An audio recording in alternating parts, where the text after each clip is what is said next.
नमस्कार दोस्तों, कार कंपेरोज में आपका स्वागत है। पिछले कुछ दिनों से हम नई स्विफ्ट की विविध गाड़ियों के साथ कंपैरिजन करने वाली वीडियोज आपको दिखा रहे थे। उनमें से अधिकतर वीडियोज में नई स्विफ्ट विजेता साबित हुई है, लेकिन इसका मतलब ये नहीं कि उस गाड़ी में बिल्कुल भी कोई कमी नहीं है।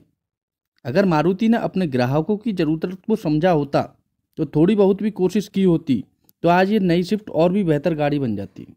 तो ऐसे कौन कौन से खोए हुए अवसर हैं जो सुजुकी ने नज़रअंदाज कर दिए? ऐसे कौन सी उसमें कमियां हैं जिन्हें सुजुकी सुधार नहीं पाया? और ऐसी कौन सी कमियां हैं जिनके बारे में हर एक ग्राहक को पूरी तरह से जानकारी होनी चाहिए, ताकि वह सोच समझकर अपना गाड़ी खरीदने का निर्णय ले सके?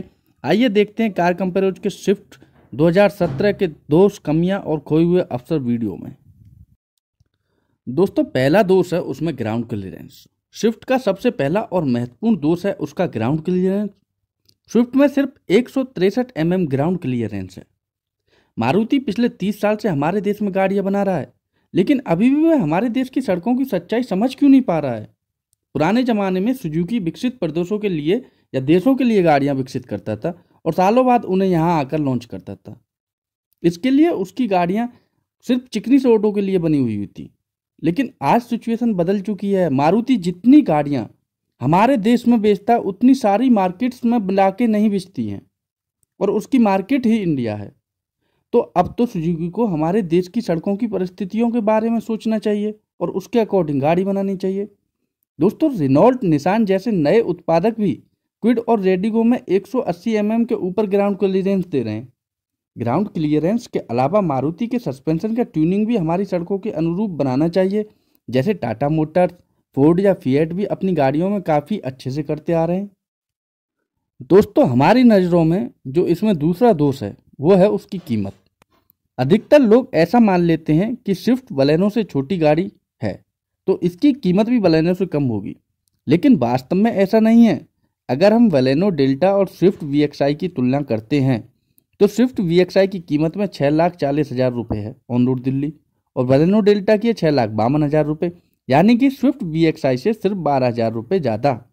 लेकिन दोस्तों, आपको पता है बलेनो डेल्टा में पार्किंग सेंसर है, ऑटोमेटिक AC है, 60:40 स्प्लिट रियर सीट हैं और auto up anti pinch driver Windows है, जो स्विफ्ट VXI में मौजूद नहीं है। इन चार फीचर्स का मूल्य 12,000 रुपये से काफ़ी ज़्यादा है दोस्तों। लेकिन फीचर्स के अलावा भी देखो, बलेनो में स्विफ्ट के ऊपर कुछ मूलभूत फायदे हैं, जैसे लंबा व्हील बेस, ज़्यादा बूट स्पेस, बड़ा रियर सीट, बड़े पहिए और चौड़े टायर्स। इन सारी चीज़ों का मूल्य 12,000 रुपये से कहीं ज़्यादा है। इसका मतलब मूल्य मापन के हिसाब से बलेनो स्विफ्ट से सस्ती पड़ती है। अब ज़्यादा पैसे देकर घटिया गाड़ी खरीदने वालों को क्या कहते हैं दोस्तों, ये तो आप सबको पता ही है। दोस्तों, तीसरा दोष है लो एंड टॉर्क। स्विफ्ट के पेट्रोल और डीजल दोनों इंजन लो एंड टॉर्क के मामले में बहुत कमज़ोर हैं, चाहे वो K12 पेट्रोल हो या मल्टी जेट डीजल। ऊपर से माइलेज के चक्कर में मारुति की गाड़ियों का गियरिंग भी बहुत लंबा रहता है। इसका नतीजा ये है कि ट्रैफिक में गाड़ी चलाते वक्त इंजन का RPM ऊंचा रखने के लिए चालक को बार बार गियर बदलने पड़ते हैं। इससे माइलेज पर असर तो पड़ता है, लेकिन क्लच भी जल्दी घिस जाती है। ये भी एक ऐसी समस्या है जो 800 और जैन के दिनों से मौजूद है, लेकिन अधिकतर चालक मारुति की गाड़ियां चलाते सीखते हैं, इसलिए उनको कमज़ोर लो RPM एंड की आदत हो चुकी होती है। जब वो अच्छे लो एंड टॉर्क वाली अमेज डीजल या लीवर डीजल जैसी गाड़ियां चलाते हैं, तब जाके उन्हें पता चलता है कि ट्रैफिक में गाड़ी चलाना कितना आसान हो सकता है। दोस्तों, चौथा दोष है इंटीरियर्स। वैसे तो स्विफ्ट के इंटीरियर्स उतने बुरे भी नहीं हैं, लेकिन सुजुकी के प्रतिस्पर्धी इस मामले में उससे काफ़ी आगे निकल गए हैं, खासकर हुंडई। हुंडई की 11 साल पुरानी i10 के इंटीरियर्स भी इस नई स्विफ्ट से बेहतर बनावट के और उच्च दर्जे के लगते हैं। इस बात में कोई संदेह नहीं है। माना कि उस वक्त i10 में टच स्क्रीन इंफोटेनमेंट नहीं था, लेकिन उसके डैशबोर्ड के प्लास्टिक का टेक्सचर, उसकी गुणवत्ता की बराबरी 11 साल में भी सुजुकी नहीं कर पाई है। सिर्फ हुंडई की नहीं, वॉक्सवैगन, होंडा, यहाँ तक कि टाटा मोटर्स की गाड़ियाँ के इंटीरियर्स भी आज स्विफ्ट से ज़्यादा आकर्षक लगते हैं। मारुति की खुद की गाड़ी एस क्रॉस के इंटीरियर्स भी स्विफ्ट से बहुत ज़्यादा आकर्षक, मजबूत, बढ़िया क्वालिटी के लगते हैं। अब किया कैसे? ऐसा प्रतिस्पर्धियों के आते हुए मारुति को आज भी काफ़ी सुधार गाड़ियों के इंटीरियर्स में करना पड़ेगा। अगला मॉडल लॉन्च होने पर उन्हें रीडिज़ाइन करने पड़ेंगे अपने इंटीरियर्स, इस बात में कोई संदेह नहीं है। दोस्तों, पांचवा दोष है लापता फीचर्स। वैसे तो स्विफ्ट के top and model ZXi plus और ZDI प्लस में ढेर सारे फीचर्स दिए हुए हैं, लेकिन फिर भी कुछ ऐसे महत्वपूर्ण फीचर स्विफ्ट में उपलब्ध नहीं है। उसमें पहला फीचर है साइड और कर्टेन एयरबैग्स, जो उसके कुछ प्रतिस्पर्धी हैचबैक्स में मौजूद हैं। कम से कम ये टॉप एंड मॉडल में ऑप्शनल फीचर देने में क्या हर्ज जा रहा था। दूसरा फीचर है टेलीस्कोपिक स्टीयरिंग एडजस्टमेंट। ये फीचर मारुति की सस्ती कीमत वाली बलेनो में उपलब्ध है, लेकिन स्विफ्ट में नहीं।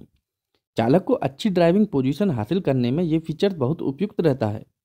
माना कि उसके लिए नया स्टीयरिंग कॉलम विकसित करना पड़ता, लेकिन ये तो नया प्लेटफॉर्म है जो ज़्यादा से ज़्यादा 5 साल पहले काम शुरू किया होगा।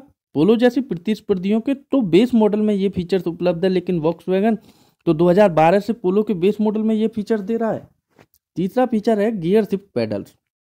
मारुति पिछले 5 साल से AMT गियर बॉक्स दे रहा है, उसमें मैनुअल मोड दे रहा है, लेकिन 5 साल में स्टीयरिंग के पीछे 2 स्विच लगाकर उन पर शिफ्ट पैडल नहीं बिठाया पाया। तो दोस्तों ऐसा हो गया कि हाथी दे दिया और उसकी पूंछ नहीं दी। माना कि उसके लिए नई क्लॉक स्प्रिंग डेवलप करनी पड़ती, लेकिन वैसे भी ज़्यादा स्टीयरिंग व्हील स्विचेस देने के लिए मारुति को नई क्लॉक स्प्रिंग विकसित करनी ही पड़ेगी। दोस्तों इतना ही नहीं है, जो फीचर्स मारुति ने दिए हैं उनका वेरिएंट्स के बीच में विभाजन भी बेहतर हो सकता था। जैसे VXi मॉडल में मारुति ने इलेक्ट्रिकली एडजस्टेबल मिरर दिए हुए हैं, लेकिन पार्किंग सेंसर नहीं दिया हुआ। किसी भी ग्राहक को पूछ लो, वो बता देगा कि parking sensor electrically adjustable mirror से कई गुना ज़्यादा उपयुक्त फीचर है। मारुति की अब इतनी भी मोनोपोली नहीं हुई है कि वह 7 लाख के नीचे के स्विफ्ट वेरिएंट्स में अच्छे फीचर्स नहीं देगा और ग्राहक उसी को ऊपरी वेरिएंट्स खरीदने पड़ेंगे। आज के ग्राहक ऐसी छोटी छोटी गलतियों की वजह से दूसरे उत्पादों की तरफ झुक सकता है, जैसे हुंडई जो VXi जितनी ही कीमत वाली ग्रैंड i10 के स्पोर्ट्स में पार्किंग सेंसर दे रहा है। मारुति खुद समान कीमत वाली बलेनो डेल्टा में पार्किंग सेंसर दे रहा है। ये तो हम आपके पहले ही बता चुके हैं। वैसे भी स्विफ्ट के ZXi मॉडल में मारुति ने पुश बटन स्टार्ट और स्मार्ट की और एलॉय व्हील जैसे महंगे लेकिन निकम्मे फीचर्स दिए हुए हैं, लेकिन पार्किंग कैमरा जैसे उपयुक्त फीचर्स मौजूद ही नहीं है। और तो और स्विफ्ट के LXi और LDI मॉडल में पार्सल सेल्फ, चाबी वाला सेंट्रल लॉकिंग और फ्रंट पावर विंडोज जैसे मूलभूत फीचर्स भी नहीं दिए हैं। मारुति ने वह वेरिएंट्स खरीदने के लायक ही नहीं रखे, सिर्फ विज्ञापन करने के लिए बनाए हैं ऐसा लगता है। वेरिएंट्स के मामले में मारुति ने एक और गफलत ये की है कि टॉप एंड मॉडल्स में ऑटोमेटिक गियरबॉक्स वाले पर्याय ही उपलब्ध नहीं है। अचरज की बात है यारो कि डिजायर में टॉप एंड मॉडल में ऑटोमेटिक पर्याय उपलब्ध है, लेकिन स्विफ्ट में नहीं है। दोस्तों रही बात सेफ्टी और मजबूती की, तो आजकल के ग्राहकों की वह सबसे बड़ी गलतफहमी बन गई है। अधिकतर ग्राहक आजकल गाड़ी का वजन देखकर उसकी सुरक्षा का अनुमान लगाते हैं। कार कंपेरोज के कुछ कर्मचारी नामांकित कार उत्पादक कंपनीज में चेजिस डिजाइनिंग का काम करते हैं।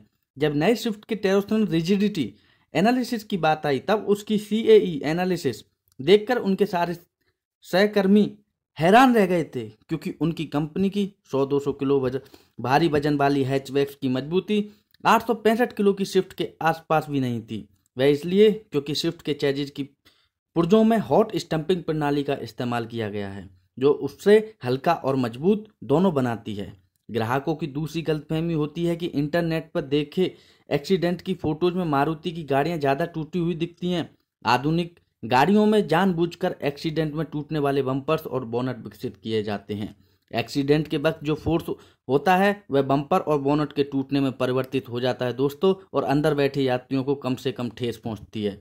वरना तो 1800 किलो वजन वाली स्कॉर्पियो भी आज तक किसी भी क्रैश टेस्ट में पास नहीं हो पाई है, यह हम सब देख चुके हैं। तो दोस्तों अगर आप मैनुअल गियर वाली पेट्रोल गाड़ी खरीदने की सोच रहे हैं, तो स्विफ्ट के बजाय समान कीमत में आपको उससे हर पहलू में बेहतर गाड़ी यानी कि बलेनो मिल सकती है। अगर आप मैनुअल डीजल गाड़ी खरीदने की चाहते हैं, तो टर्बो लैग की समस्या वाली मारुति की गाड़ी क्यों खरीदोगे बिना वजह। अरे बिना टर्बो लैग वाली और स्विफ्ट से ज़्यादा पावर और टॉर्क वाली कई सारी गाड़ी मार्केट में उपलब्ध हैं, जैसे Ford Figo, Aspire, Honda jazz और अमेज, वॉक्सवैगन पोलो और अमियो इत्यादि। बस आप ऑटोमेटिक गाड़ी खरीदना चाहते हो तो स्विफ्ट वाकई में मार्केट की सबसे बढ़िया विकल्प है। उसका AMT गियर बॉक्स मारुति का आज तक का सबसे स्मूथ ट्यूनिंग वाला AMT है। वह मैनुअल मॉडल से सिर्फ 60,000 रुपये महंगा है, और उसका पिकअप और माइलेज दोनों मैनुअल गियर वाले मॉडल से समान है। तो दोस्तों अगर आपको अन्य गाड़ियों के दोष और उनकी कमियां देखने में दिलचस्पी है, तो लाइक करें और नीचे दिए गए कमेंट सेक्शन का इस्तेमाल करें और अपनी प्रतिक्रिया दर्ज करें। धन्यवाद।